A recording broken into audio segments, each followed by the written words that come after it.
I'm actually out in the shop working on the belt grinder again, and that is the fish mouth attachment.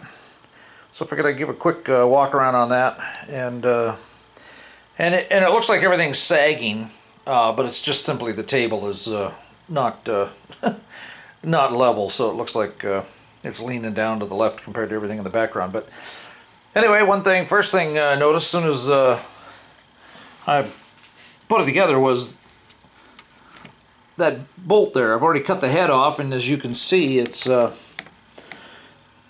pretty much done a fairly good job of clearancing itself. So that's going to have to get countersunk and get a flathead bolt stuck in there. Probably an Allen.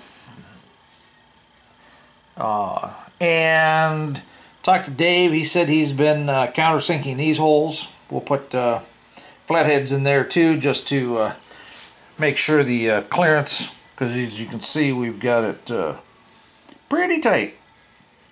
So I'm having a little trouble with the belt tracking right now because of that bolt interfering. So it's working, but it could be better.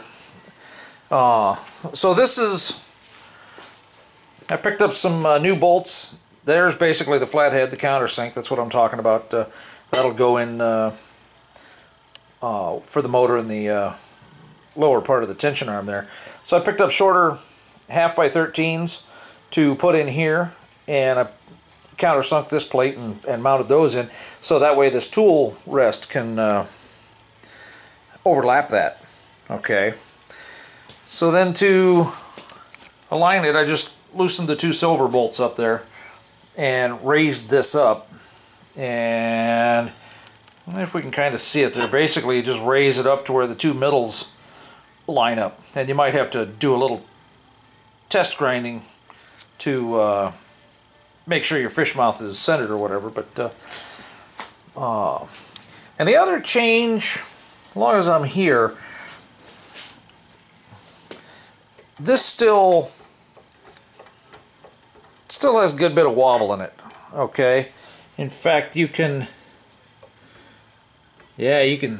see the gap here change.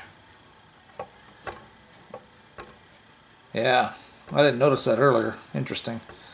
So what I think might just have to do for the remedy here is get some like 1/4 inch stock, maybe some 3/8 inch stock, and put a piece along the top here and tack weld it into place, and just do that on both sides, and then that way this bar can't get bent up, you know, because I really don't want to have to add a bunch more metal on here to stiffen this up. Apparently that's still bending. There's no way the bottom's bending. So anyway, I still got to do wiring and stuff like that. It is running and working, so I'll put the camera on the tripod and we'll grind a fish mouth.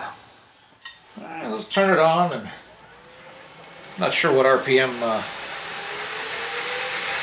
It went back to factory resets being unplugged so long, so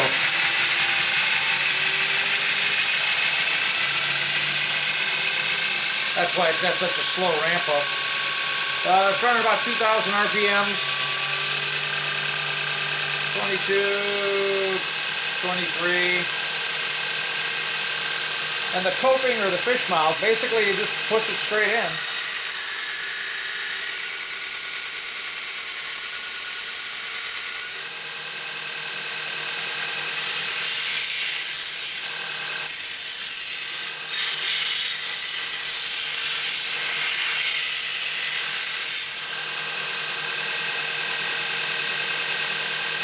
And I don't have another piece of tube handy, do I?